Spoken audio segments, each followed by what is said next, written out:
Pessoal da UNG Psicologia, bom dia. Bom, como eu disse para vocês, eu vou tentar aqui passar um pouquinho da matéria de análise do comportamento experimental, o comportamental do experimento, eu não sei, de cor. Eu sei que é a matéria da Maria. Eu tô em casa hoje, amanhã é sexta. Então eu vou passar um pouquinho da matéria.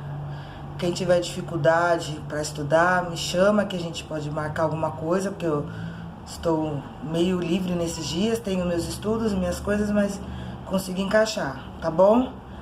E vamos lá.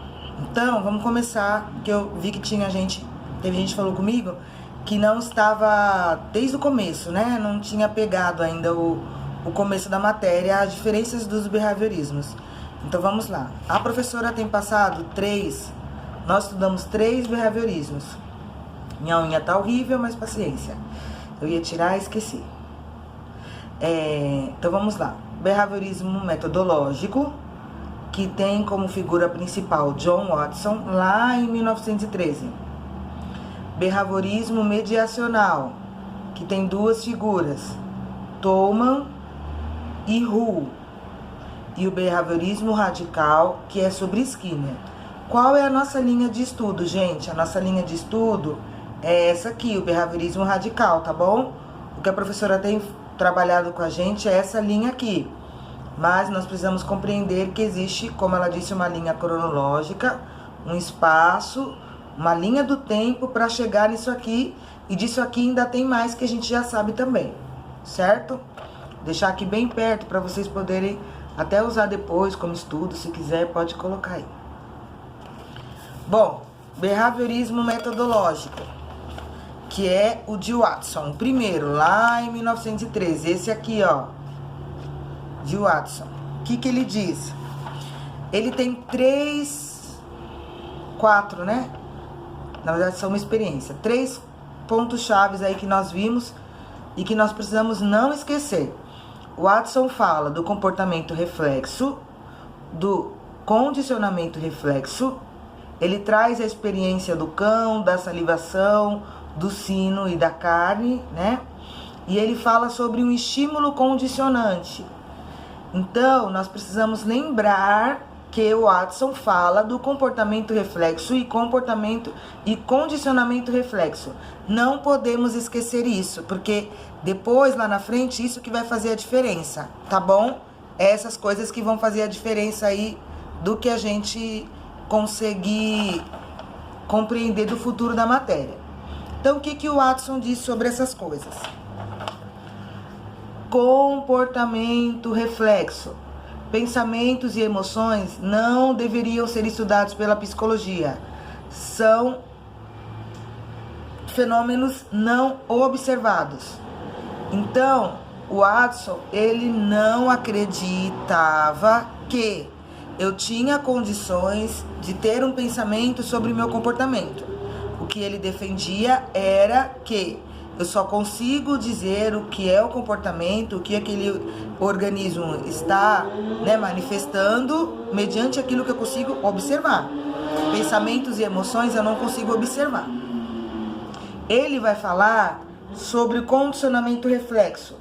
Primeiro, o estímulo provoca a ação reflexa no organismo. Primeiro, o estímulo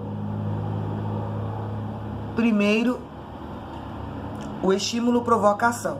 Então, o que ele vai dizer? Ele vai dizer sobre a experiência que eu falei para vocês. Eu tenho um animal e aquele animal ele vai salivar com aquele estímulo, com aquela carne. Ponto. Ele vê a carne, ele saliva. Ele vê a carne, ele saliva.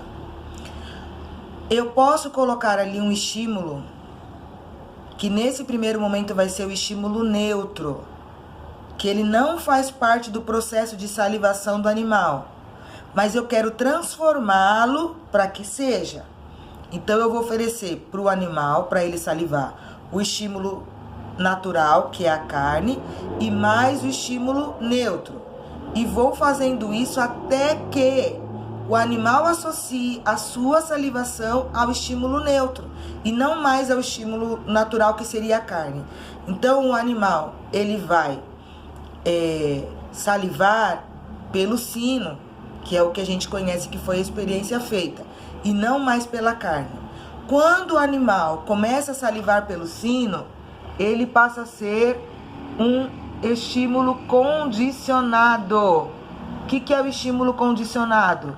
É quando eu consigo transformar aquele estímulo que era neutro num estímulo que traga aquela resposta do organismo. Essa que é a questão.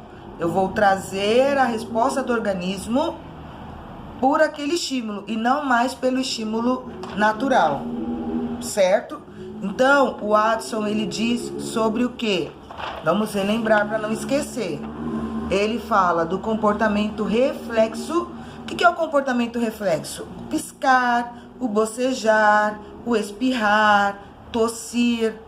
Vai além da minha vontade, além do meu querer. Eu não penso para piscar. Eu não penso para tossir. Eu tenho aquela vontade e já vem a tosse. Eu não consigo, né? Às vezes eu consigo prender um pouco, tossir mais dentro, mas o meu organismo faz aquilo. Então é por isso que ele fala sobre o comportamento reflexo. Por que o cão saliva com a carne? É reflexo, ele vê a carne e já saliva. Por isso que ele chama de comportamento reflexo. Esse é o Watson. Simples assim, isso aqui. Isso é o Watson, tá bom? Depois, se vocês quiserem, eu mando as fotos lá no grupo pra vocês. Ponto. Agora nós vamos falar do mediacional. Falamos desse, que é o comportamento reflexo, o condicionamento reflexo, e o estímulo condicionado, que é quando eu consigo transformar aquele organismo para responder da mesma forma com outro estímulo, não com o mesmo, tá bom? Agora nós vamos falar desse aqui, ó, mediacional, Thoman e Hu. O que eles falam? O que esses caras falam? Vamos ver, certo? Eu tenho aqui, primeira página, ó, separado, o que cada um vai dizer. Então, o que o Thoman vai falar? Ele fala sobre a intencionalidade, sobre as variáveis intermitentes e sobre os mapas cognitivos. E o que o Hu vai falar? Recompensa, hábito e... o que está escrito aqui? Equilíbrio pela sobrevivência. É isso que cada um fala e nós vamos falar sobre um de cada vez, tá bom? Vou separar esse aqui. Esse aqui é a principal que eu vou mostrar no final pra vocês, tá vendo? Que eu já perdi. Deixa eu separar. Certo. Então, o Thoman. O que o Thoman vai falar, gente? Thoman vai falar que o estímulo, resposta, tinha que partir da intencionalidade. Então, o Thoman fala da intenção. A intenção por determinado objetivo, que é o que ele vai dizer aqui embaixo, ó. Composto pelas variáveis intermitentes. O que são essas variáveis intermitentes? Confesso para vocês que é a pergunta que eu vou fazer para a professora amanhã, que não ficou claro para mim isso. Estudando para passar para vocês e revisando a matéria, que isso que faz com que a gente vá aprendendo, revisar a matéria, revisar e ver os pontos que foram falados para ver se a gente compreendeu. Não ficou claro, então eu não vou passar essa informação, vou perguntar para ela poder explicar. Eu acho que eu vou mandar até um e-mail, não sei. Depois o Marcelo e a Sara me falam aí qual é o melhor canal, tá bom? Terceiro, aprendizagem intencional, dirigida por objetivos. Então, o que acontece? O organismo, ele vai ter um objetivo. Organismo é o jeito que é chamado aqui os seres, tá bom? Nessa matéria. Eu poderia falar indivíduo, mas não é assim que é mencionado em nenhum livro que nós estamos lendo. Então, e o jeito que a professora fala também é organismo. Então, eu vou sempre falar esse termo, tá bom? Pra ficar claro e pra não ter confusão lá na frente. E eu acabar, né, invadindo as áreas aí. Então, aprendizagem intencional dirigida por objetivos. Processo de aprendizagem composto por mapas cognitivos. Então, o que acontece? Eu tenho uma intenção. A minha intenção é tal coisa. Com aquela intenção, o organismo vai se movimentar para ter aquela resposta. Ponto. O que ele diz que são esses mapas cognitivos? O que é esses mapas cognitivos? Mapas cognitivos são representações do ambiente construídas pelo organismo. Mapas cognitivos são representações do ambiente construídas pelo organismo. E eu vou dar aqui esses dois exemplos, ó, dos mapas cognitivos. O que são esses mapas cognitivos, galera? O exemplo dos ratos no labirinto. Tô olhando para a câmera do lado errado. O exemplo dos ratos no labirinto. Então, o que acontece? Os ratos, eles vão aprender aquele caminho porque eles têm um objetivo, uma intenção. Chegar no final, receber alguma coisa. Então, eles vão fazer essa aprendizagem por conta disso. E esses mapas cognitivos, eles vão estar na mente, vão estar desenhados na cabeça desse organismo. Por isso que ele vai conseguir chegar. A mesma coisa que foi o exemplo que eu usei na atividade que nós entregamos, que eu vi na internet, não é minha experiência, sobre os pilotos da Fórmula 1. O objetivo deles é chegar no pódio. O objetivo deles é o quê? É conseguir diminuir o tempo lá, os segundos, com o carro naquela pista. E o que aqueles pilotos sabem? Eles andam sempre nas mesmas pistas. Então, eles já sabem aonde acelera, aonde diminui, aonde é permitida ultrapassagem, aonde tem uma curva perigosa. Eles já sabem disso. Então, esse saber aonde é cada ponto é o mapa cognitivo. É o que já está desenhado para que eles tenham tais comportamentos. Por que eu vou me comportar freando ou acelerando? Eu já sei pelo mapa cognitivo que está na minha mente qual é o local que eu tenho a agir de tal forma. E qual é a intenção? Chegar no pódio, diminuir o tempo de segundos. E é isso que o Thoman vai falar, sobre a intencionalidade. Ele vai falar sobre esses mapas cognitivos. Tudo bem? Então é isso que o Thoman fala. Intencionalidade no comportamento. Certo? Agora vamos passar para o Who. Já falamos da intencionalidade, as variáveis intermitentes que eu falei que nós vamos perguntar e os mapas cognitivos. Agora vamos passar para o Who. O que o Who vai falar sobre os comportamentos, sobre o comportamento? O Who vai dizer o quê? Que os hábitos são como conexões de estímulo-resposta baseados em recompensa. O Who vai falar que existe hábitos e existe recompensa. Thoman fala da intencionalidade, do objetivo. O Who, ele vai falar da recompensa, né? Eles mudaram os nomes, mas o percurso, né? A forma de agir é o mesmo indivíduo ali, é o mesmo organismo, tá bom? A recompensa é uma condição essencial para a resposta. A recompensa, ela é uma condição essencial para a resposta. Ele diz que não há uma resposta esperada pelo cientista ali, ou uma resposta do organismo, se não tiver uma recompensa. Sem recompensa não há essa resposta. Então, a primeira coisa que ele vai dizer é isso. Ele vai falar sobre essa questão aqui, que é muito importante, ó. Eu vou ler, depois eu vou deixar aqui para vocês poderem copiar. Relaciona a ação com uma necessidade de sobrevivência, a homeostase. Ou seja, o organismo minimiza os impulsos, tensão e desequilíbrio, através de repetições do comportamento. É essa aqui que eu tô falando, ó, a terceira. O que ele vai dizer com isso? Ele vai dizer que o indivíduo, ele pode estar numa situação de tensão, desequilíbrio, e aí nessa tensão, nesse desequilíbrio, ele vai buscar situações para tentar resolver. Nós vimos esse termo aqui, homeostase, com a professora Andréia, que ela disse que é quando o organismo, que ela está falando agora de organismo ser humano, né, o que está dentro de nós, quando ele busca um equilíbrio que está tudo desequilibrado. Então, a gente já entendeu isso. Então, esse Who, ele também fala desse termo, só que ele fala desse termo nas situações em que tira aquele indivíduo do equilíbrio, os impulsos, as tensões. E aí, como ele vai ter essa reação? Ele vai tentar se organizar, ele vai buscar uma recompensa, que ele acredita que não existe como, ele tá falando aqui, ó, é condição essencial, a recompensa é condição essencial. Então, ele vai dizer que a recompensa, ela é essencial para que tenha a resposta. E o hábito. O Thoman fala dos mapas cognitivos. Ele vai falar dos hábitos, que são que as repetições das ações, do comportamento para chegar naquela recompensa, para chegar naquela resposta. Tudo bem, gente? Se não ficou claro, vocês me falam, a gente revê junto, tá bom? Então, nós já falamos dos dois. Ó, já falamos dos dois, vocês estão entendendo? O metodológico, que é o Watson, comportamento, reflexo, condicionamento, reflexo. Falamos sobre o mediacional, que é o Thoman e o Hu.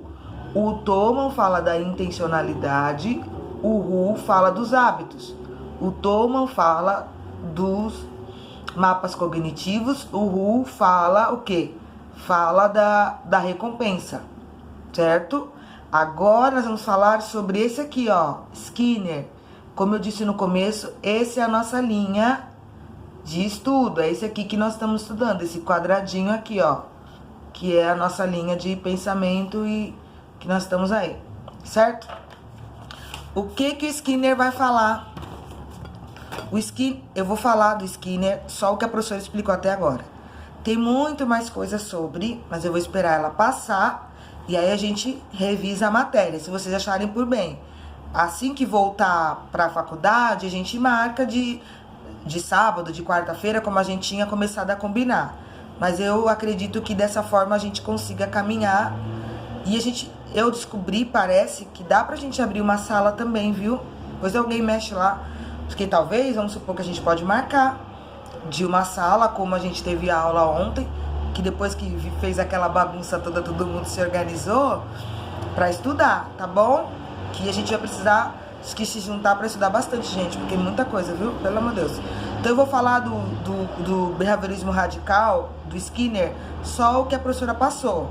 Conforme ela for passando, a gente vai caminhando. O que o Skinner vai falar? Comportamento operante e condicionamento operante. É isso que ele vai falar, que existe um comportamento operante e um condicionamento operante. O Watson, ele fala sobre comportamento reflexo. Skinner, comportamento operante. Nós precisamos entender essas duas diferenças, porque isso é a base dessas matérias, desses behaviorismos. Tá bom? Não podemos esquecer que o Watson fala do comportamento reflexo, Skinner do comportamento operante. Vocês vão ver que tem muita diferença. Reflexo é eu vou responder conforme o estímulo, né? E aí eu vou mudando aquele estímulo para outro estímulo e assim por diante. Agora, o que o Skinner vai falar? Skinner vai dizer o quê? Que esse comportamento operante são o quê? Primeiro que ele fala, olha o que o Skinner admite, ó. Não exclui o estudo das emoções e pensamentos e outros fenômenos não observáveis. O Skinner, ele admite, ele fala sobre pensamentos e emoções e que existem, sim, comportamentos e emoções para que aquele organismo tenha determinadas ações. O Watson não fala isso. O Watson diz que nós só podemos estudar o que é observável. O Skinner não. O Skinner admite. Por isso que ele vai chamar de comportamento operante. Olha só. Comportamento operante. Primeiro, o organismo emite um comportamento, depois recebe estímulos para permanecer ou não com o comportamento. Então, se primeiro o organismo emite um comportamento, eu penso para emitir aquele comportamento, né? Eu não vou emitir um comportamento sem pensar. Por isso que Skinner diz sobre que ele entende sim que existe esse pensamento sobre o comportamento, essa emoção sobre o comportamento. Então, primeiro o comportamento vai agir e aí, dependendo do estímulo que eu receber, eu vou ou não continuar com aquele comportamento. E tem uma experiência que eu também vi na internet, que é essa aqui, ó, que é a experiência, né, uma experiência simples, de dar risada numa festa. Eu estou numa festa, aí eu vou contar piadas. Eu pensei pra contar aquela piada, né? Pensei, vou contar tal piada. O que eu faço, gente? Eu falo a piada. Se as pessoas rirem, eu vou contar piada a noite inteira. Quanto mais elas rirem, mais eu vou contar. Se as pessoas não rirem, eu vou continuar contando piada? Tem pessoas que continuam, a gente sabe. Mas, né, o nível lá, o mediano, não vai mais. Então, essa é a diferença, tá bom? Então, esse estímulo que eu vou receber para continuar ou não contando piadas é o que vai garantir ou não a ação do meu comportamento. E é esse o nosso estudo. Que estímulos são esses? Ela vai falar bastante coisa sobre esses estímulos. Eles têm nomes, mas a gente vai aos poucos construindo isso aí, tá? Então, o que o Skinner fala também, ó. Vou deixar aqui um pouquinho, que eu sei que vocês param a página para poder copiar. Depois vou ler agora, ó. Pensamentos e emoções são considerados como comportamento e não como os processos mentais. Pensamentos e emoções são considerados como comportamento. O que isso quer dizer, Priscila? Quer dizer que eu não vou falar assim. Por exemplo, vou usar o exemplo que a gente entende bem. Aula do Hugo. Aula do Hugo, por que o fulano ajuda daquela forma? Ele ajuda daquela forma porque lá no passado a mãe dele não tirou a madeira direito, porque ele teve tal situação, blá, blá, blá, blá. Por isso que ele agiu assim. O Skinner não.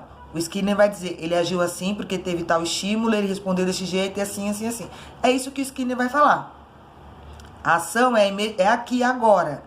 Não existe uma história do indivíduo? Existe.